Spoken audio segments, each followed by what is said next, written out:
A very good evening, everyone. Wherever you are watching on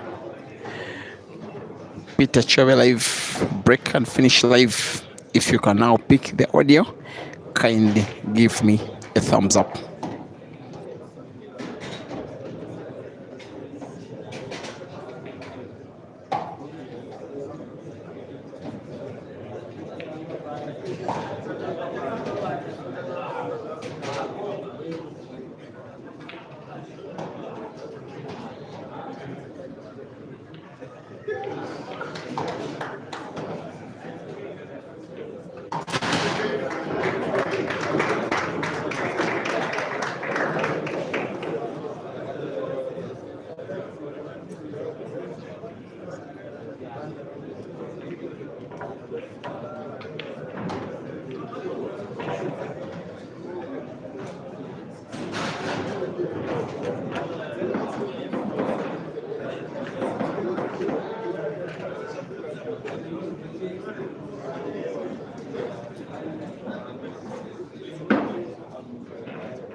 A very good evening from Harare at Prophet Makandiwa's place. For one more time, we are having a session of 4 matches happening on 4 different tables where African pool now returns to the city of Harare. This is a very special thank you to Prophet Makandiwa for first of all being one of us in some kind of way. He does, I've been told, like to play the game.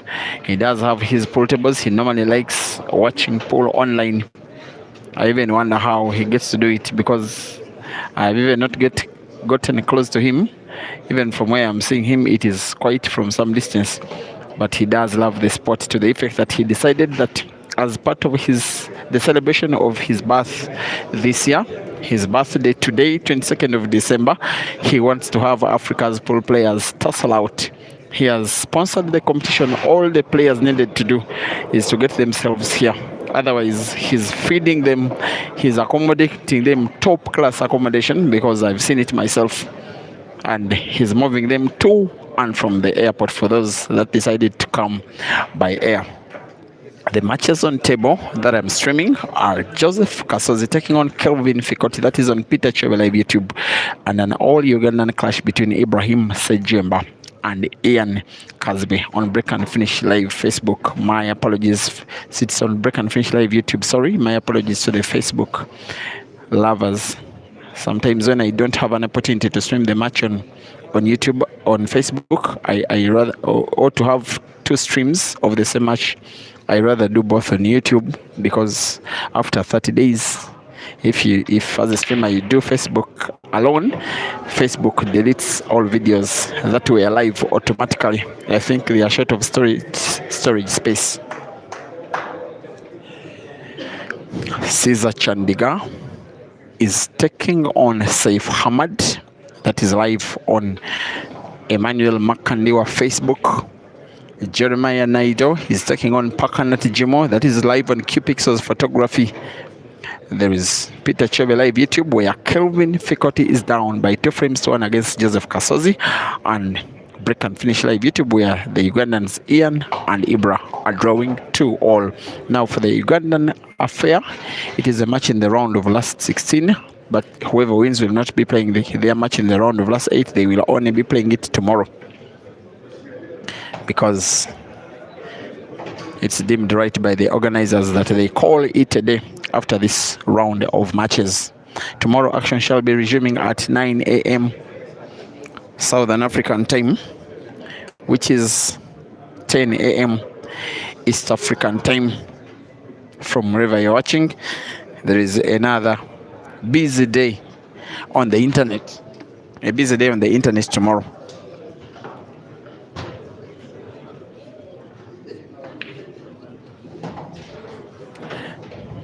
Looks like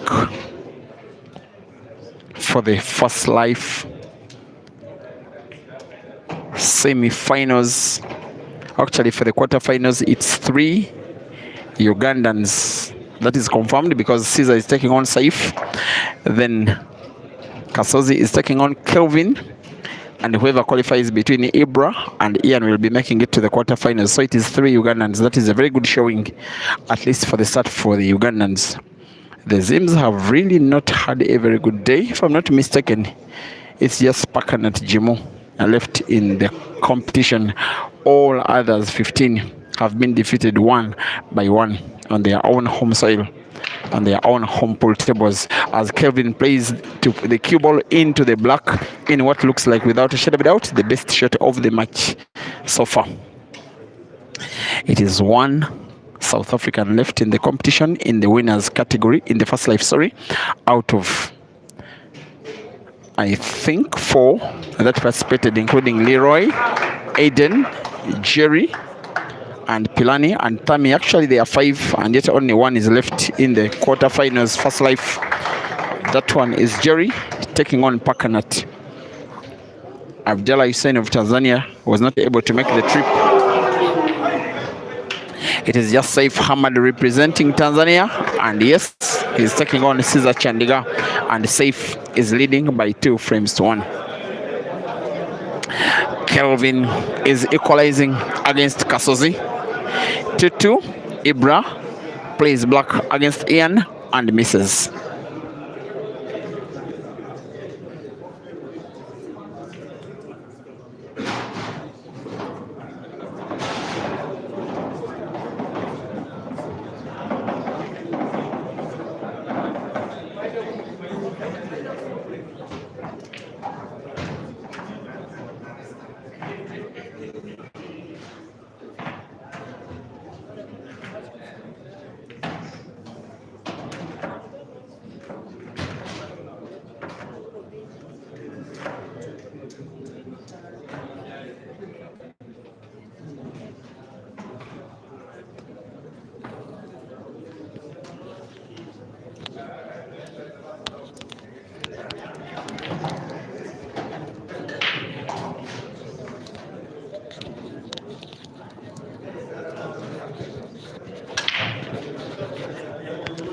So for this competition, from the first round in both lives up to the quarterfinals, I'll be streaming and commentating on my own socials, the ones that you know. Of course, then semi-finals and finals, I will be joining Vary, a long-time partner in crime, for dual commentary of the semis and finals on my socials and Kipixel's photography and Prophet Emmanuel Akandiwa's socials, all of them sharing the same videos.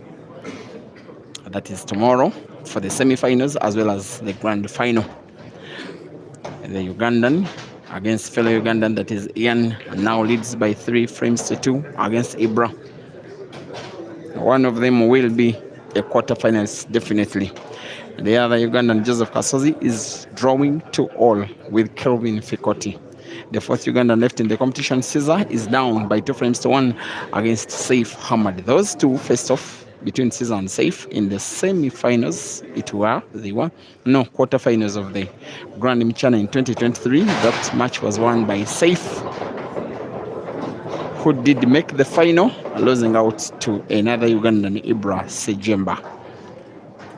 On the Peter Chewe live stream, looks like Joseph Kasozi could be winning a third out of 5 and will be winning it by break and finish.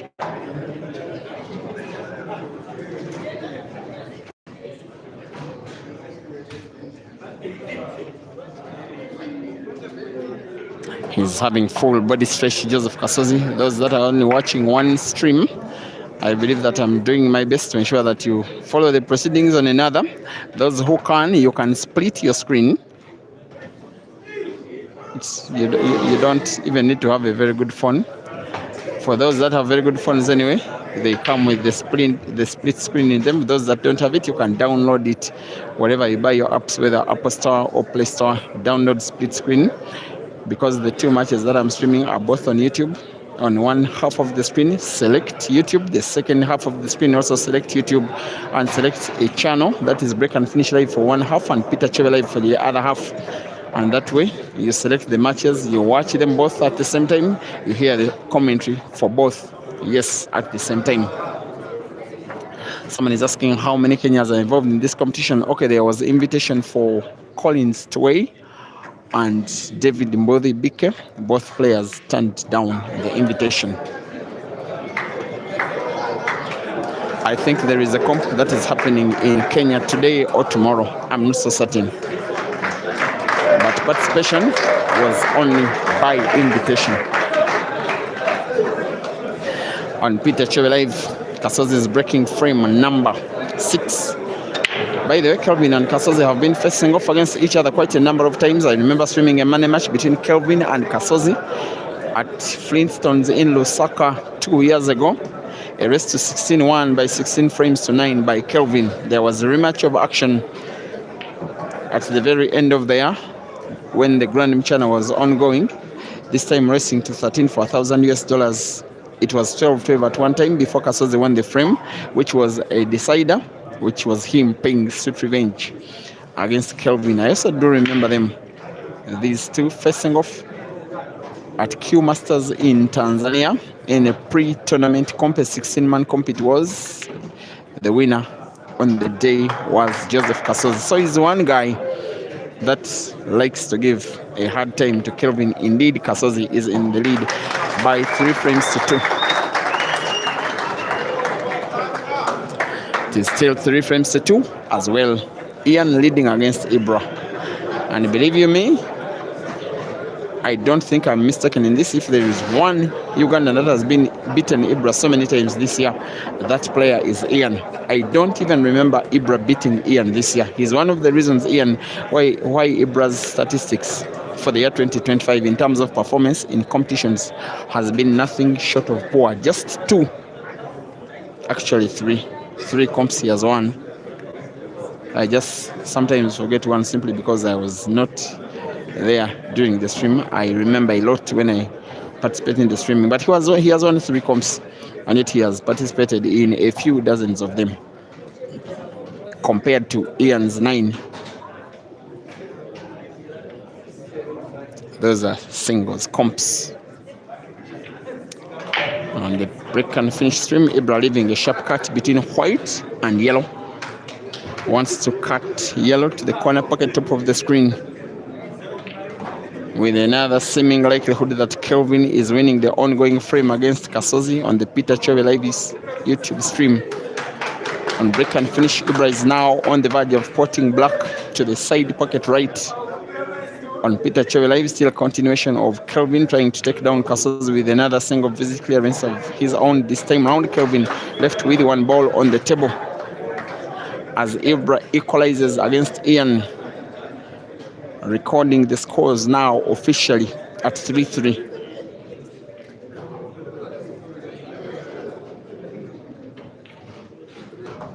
It is now Kelvin looking to pot black for the third time in the match. The two matches are so far delicately poised and balanced, with nothing to separate the players. Between Ibra and Ian, it is 3-3. Now between Kasozi and Kelvin, it is 3-3.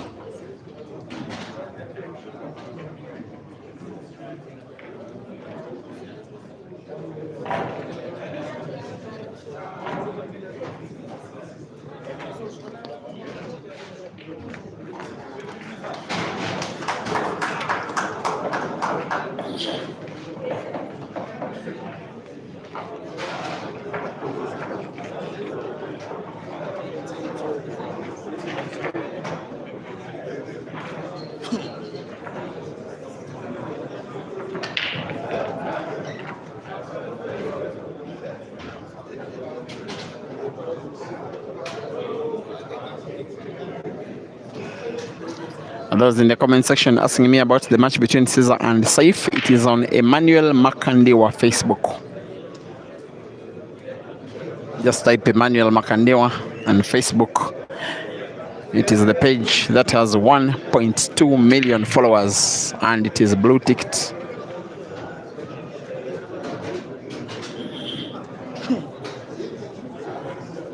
It is very easy to see that he's a very influential figure, even by being in a big room where he is.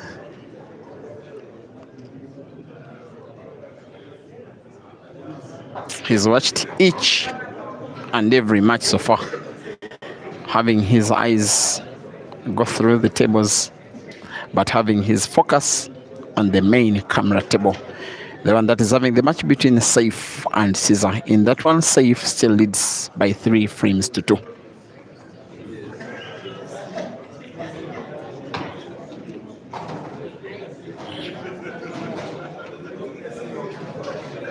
Three between Kelvin and Kasozi, 3-3 between Ian and Ibra.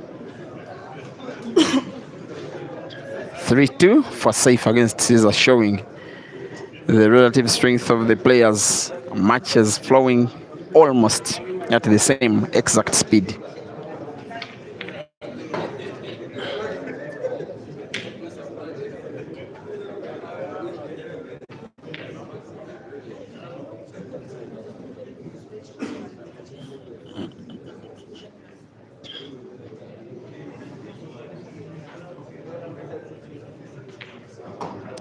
It's been that kind of day, not just because I'm a Ugandan. I feel a little bit for the Ugandans, 4 of them that are all on table at the same time.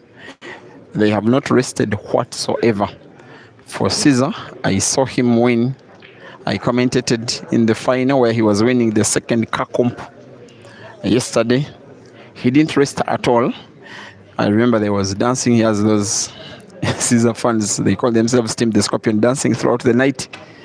Caesar, that was up to about 3 a.m. in the morning, and yet Caesar had a flight just 3 hours later. There is 55 kilometers between the capital city center where the final was played and the airport. You can imagine the movement. And he was using Ethiopian Airlines, getting a flight from Entebbe in Uganda to Ethiopia, and then connecting to Harare, but first through Blantyre in Malawi.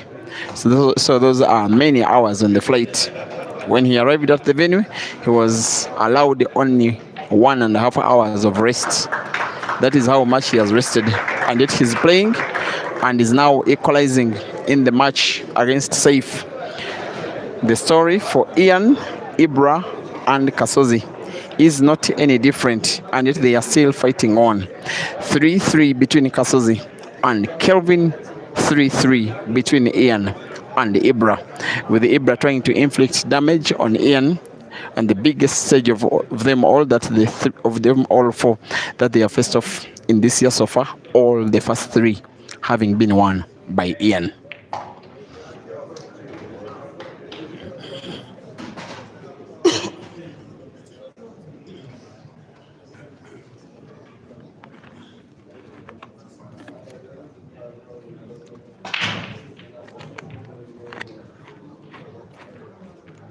And just by the way, there are cash prizes for the top 8 positions, number 5 to 8, and each $500. So for those that are in the quarterfinals, that is actual round of last 16, because it is the double life competition. So for the quarterfinalists, Kasozi, Kelvin, Caesar, Saif, Jerry, and Parker.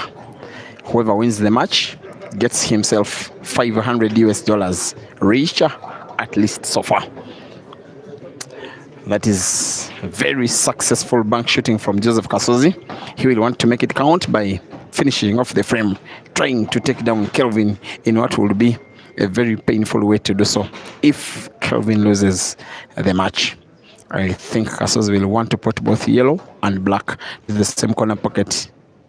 Bottom right, this is pinpoint shooting from the sharpshooter.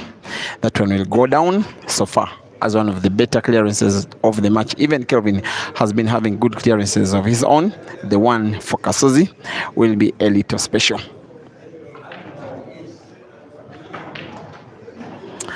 On the PATRIACH'S live stream, it is now Kasozi 4 and Kelvin 3. On the break and finish live stream, Ian 3 and Ibra 3. Caesar 3. Saif Hamad 3.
Paknat Jimo, Zimbabwe 4, Jeremiah Naido, South Africa 3, Caesar Chandiga, Uganda 3, Saif Hamad, Tanzania 3, Joseph Kasozi, Uganda 4, Kelvin Kandu, Zambia 3, Ian Kazibwe, Uganda 4, Ibrahim Sejjemba, Uganda 3. Those are the current exact scores.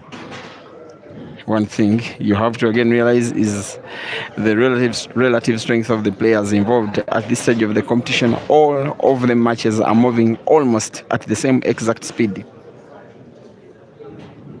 either playing the 7th or the 8th frame on all tables as we speak, as Kelvin fouls, as Kasozi benefits. For the chase of a free shot, Kasozi is likely to play yellow into red.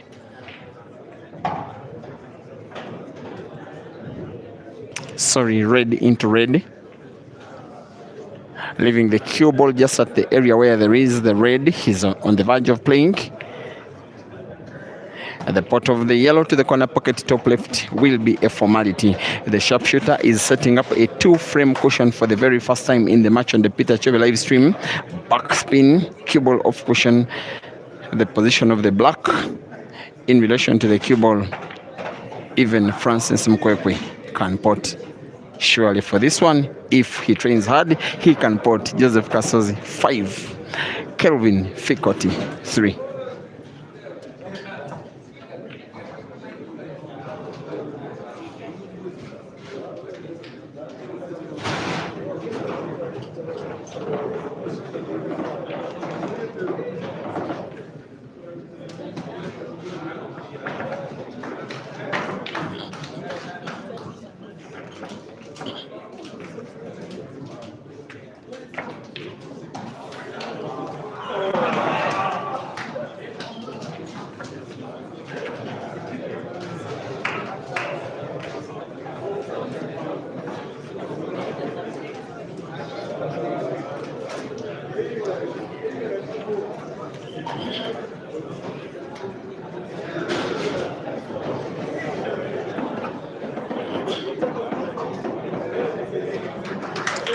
Saif Hamad 4, Caesar Chandiga 3.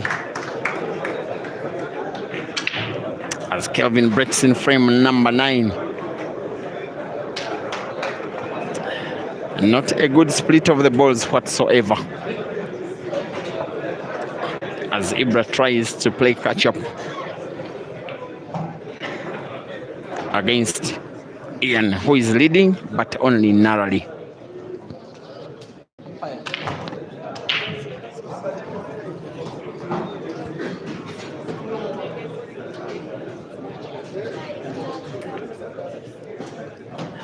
For those that are watching on the Break and Finish live stream, I may have a chance to take you through the arena.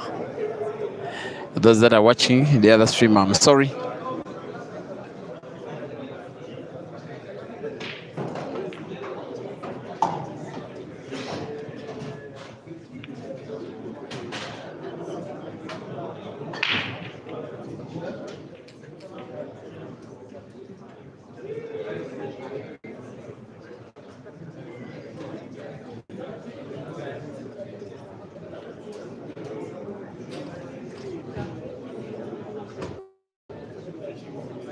So those of you that are watching, if you're watching the match between Ibra and Ian, after what you've just seen, you can tell me in the comment section how you rate this competition in terms of the organization.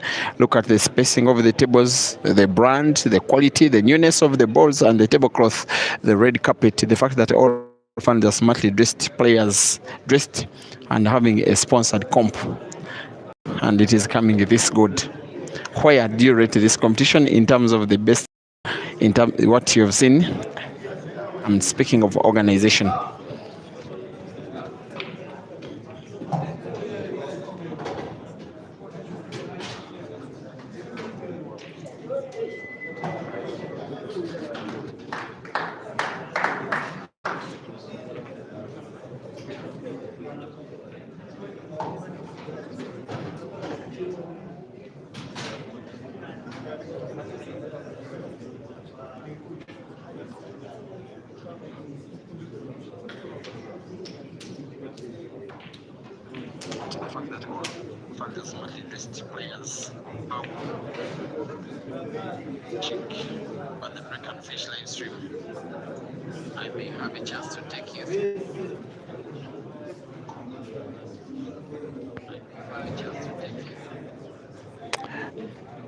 Ringo Pool Arena. You say that you give them 10 out of 10. You call this top-notch organization.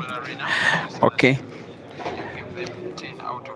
Khan Adventures 8454. You say this is a very good example. You call it a good rating. You are giving the organizers 10 out of 10 for this kind of stuff.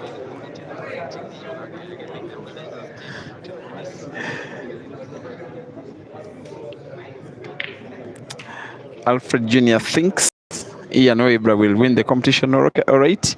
And then you are giving the organizers 11 out of 10 for what you are calling very good organization of the comp. I'm also going to be taking you through the arena, those that are watching on the PATRIACH'S live stream. In the meantime, Ian could, in the next moment, be increasing his lead because he's playing black and playing it right against the rail to the corner pocket bottom and is sinking it. He leads by 5 frames to 3.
So James, you're saying it is almost equal to the National Open, the Nile Open. Okay, Thompson Mambo, you're giving it 10 out of 10. You never say when you're giving it 20 out of 10. You're funny.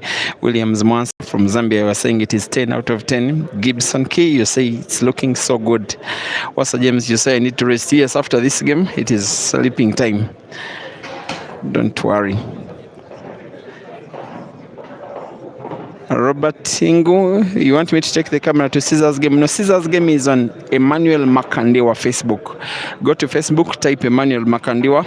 In a second, you'll be watching. All around, you say it is 8 out of 10.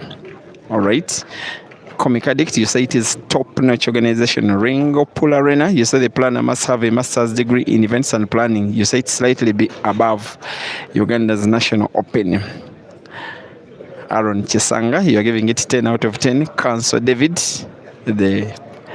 you are saying it is perfect. Daniel Katerega, you say it is 9 out of 10. And Chris Lodge, you say the best decision was to invite even the fans. Congratulations to the organizers. You say you're giving it 9 out of 10. And Papa 6684, you say it is well organized, no shouting to players. You are giving it 9 out of 10. Thank you for the ratings, guys. Ibrahim Sejjemba 3, Ian Kazibwe 5. That one is in its timeout. Caesar Chandiga 3, Saif Hamad 5, Joseph Kasozi 5, Kelvin Fikoti 3. The other match between Pakanat and Jerry is also in its first timeout.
Now, dear viewers, by 7 frames to 5, Pakanati Jimo leads against Jeremiah Naido. That one is a potential of a shocker if Pakanati can win 2 frames more. By 7 frames to 4, both Ugandans Ian and Kasozi lead against Ibra and Kelvin respectively.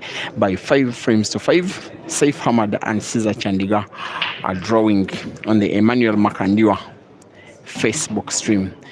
The 3 matches out of 4 are in the quarterfinals of the ongoing championship in celebration of the birth of Prophet Emmanuel Makandiwa. The one between Ibra and Ian is in the round of last 16. The winner shall take on Raid Kabwe tomorrow at 9 a.m. Southern African time in the last quarterfinal. Thereafter, we shall have the first round of the second life of all 32 players now back on the table for one final opportunity. Those that will be involved in the semi-finals will have 2 lives by the start of the day, that is tomorrow. Just to take you through some of the results, maybe all that have been happening today. Richard Mushabe family man was defeated by Caesar Chandiga by 9 frames to 3. Blessing Mzaruri defeated the defending champion Sullivan 9-6. Timothy Onida Sakala defeated Mesment 9-3. Saif Hamad beat Inspector 9-6. Mafana was beaten by Jerry 9-4. Eshka defeated Craig Nkala Pipiro 9-3.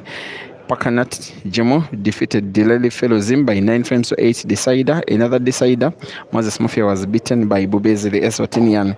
Royd beat Timela by 9 frames to 7. Those 3 matches I streamed them. Aiden Joseph defeated the fellow South African Harry Martin by 9 frames to 6. Tami Jabavu was defeated by Ibra. I streamed that one by 9 frames to 5. Hazard was defeated by Ian and all Ugandan Affair by 9 frames to 6. Pila Mazambani beat Buffalo by 9 frames to 4. The Zambian Kelvin Fikoti, in the biggest humiliation, defeated Leroy of South Africa by 9 frames to 1. Stanford Given Ginte was shocked by Kile by 9 frames to 7. Those were the matches in the round of last 32. And the round of last 16, the 8 matches were Caesar defeating Blessing Mozaruri by 9 frames to 3. Sakala Timothy Onida defeated by Saif by 9 frames to 7. Jeremiah Naido defeating Eshka Chimbwanda by 9 frames to 3. Pakanati Jimo humiliated Bobezi by 9 frames to 2. Ed Decider, Raid Kabwe beat Aiden by 9 frames to 8. Ian Kazibwe and Ibra.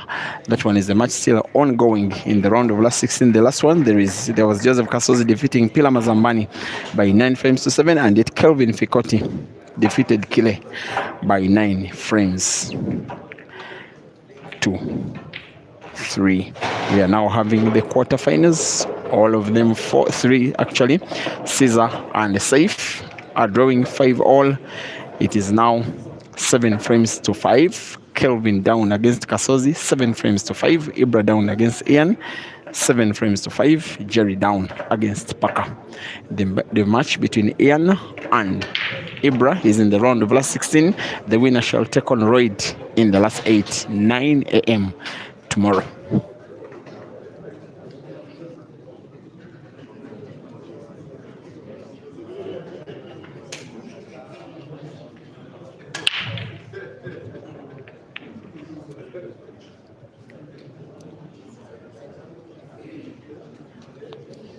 Umpire.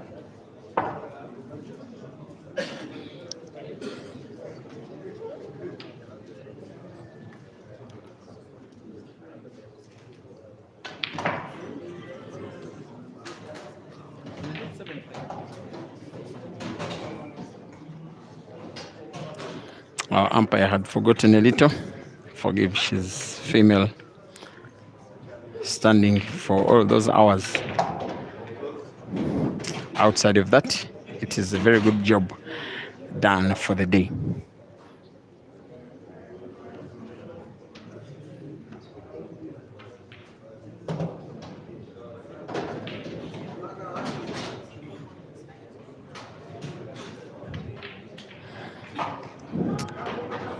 Looks like Ibra could be winning a 6th here.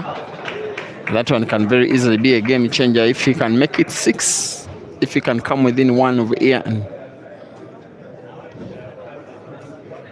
The same exact danger Joseph Kasozi could be in if Kelvin wins a sixth, because the scores are the same in those two matches on break and finish, as well as Peter Chebe live.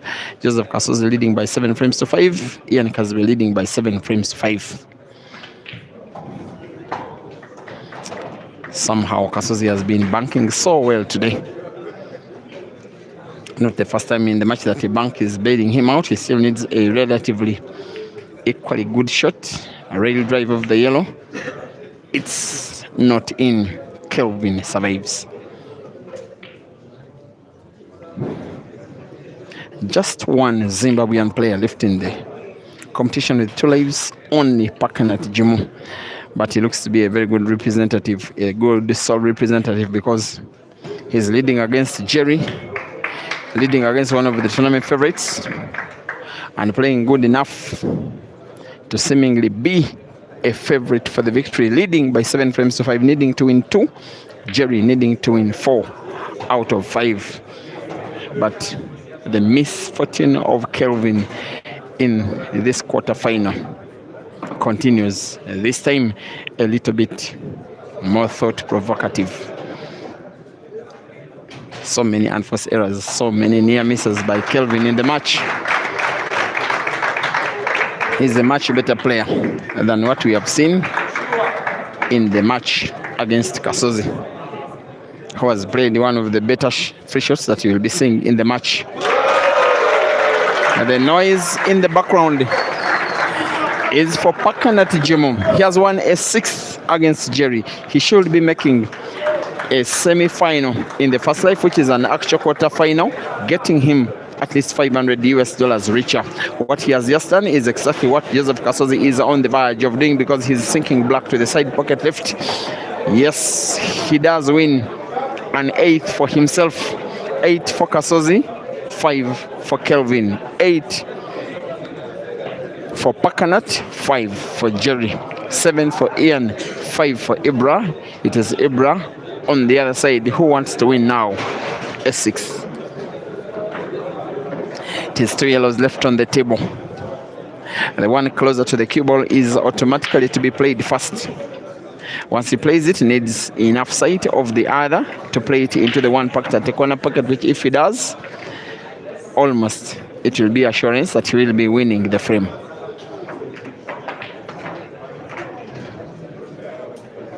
This one is even safer. You see no chance of him getting himself snookered. He's been so precise and so neat in this clearance. Now, given the angle between white and yellow, once he plays little backspin, it naturally moves a little leftwards, just a little. Avoiding the red of the cushion, just a little.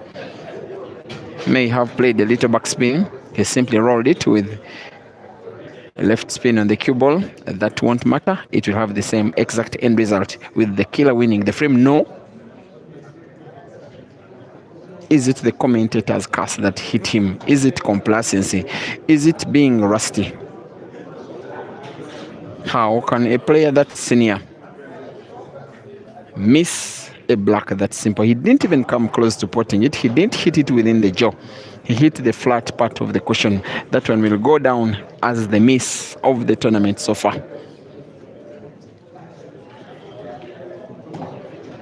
At his chair, Ibrahim is in disbelief of the chance that has come and gone. Ian now limiting him to just slight sight of the black, which if he does play normally, cue ball is automatically portable to the side pocket left.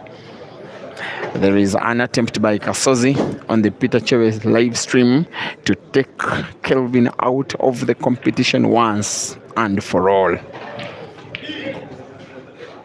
With Kasozi having been the much better player, Kelvin a distant second out of 2 players in the first quarter final. One big shot for Kasozi. Pot. Yes, he does pot. I'm not so certain he has sight of the red. By his body language, probably he does. Any slight sight, any tap between white and red sinks the red in. He goes slow, but precise and efficient. Leaves the cue ball frozen against the jaw of the side pocket, but will be okay. Should be taking Kelvin out. Should be defeating Kelvin, believe you me, for the third consecutive time. Joseph Kasozi versus the black. For the prize bracket, it is a ball potted. And after me streaming matches involving Joseph Kasozi in international competitions for all these years, this time round, he reaches the money. And that black against Kelvin has won him $500 at least as an initial prize for reaching the top 4 in the first life semis, which is a top 8 position. Generally fine score. Joseph Kasozi 9 and Kelvin Fikoti 5.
With 5 yellows on the table, a clearance by the guy that I'm thinking is the most lethal left-handed player on the entire African continent.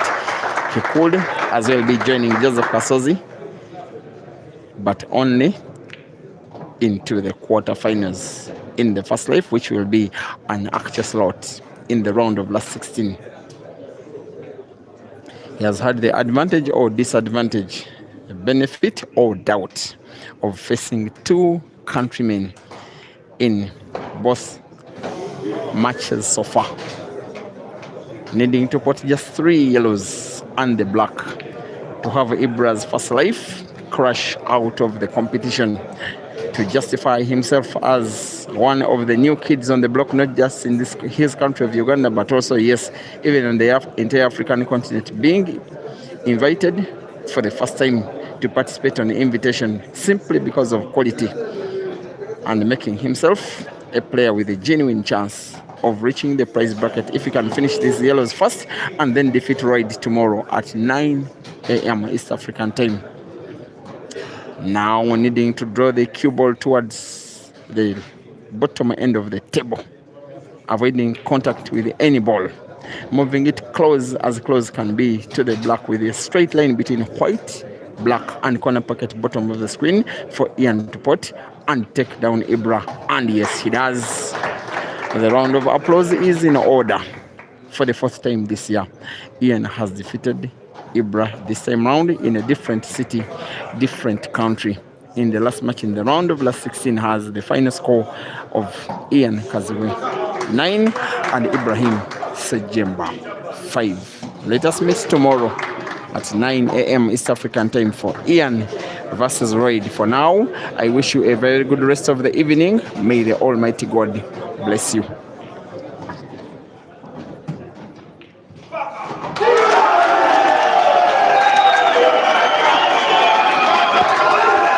But we can see that's the celebration for Pakanat defeating Jerry.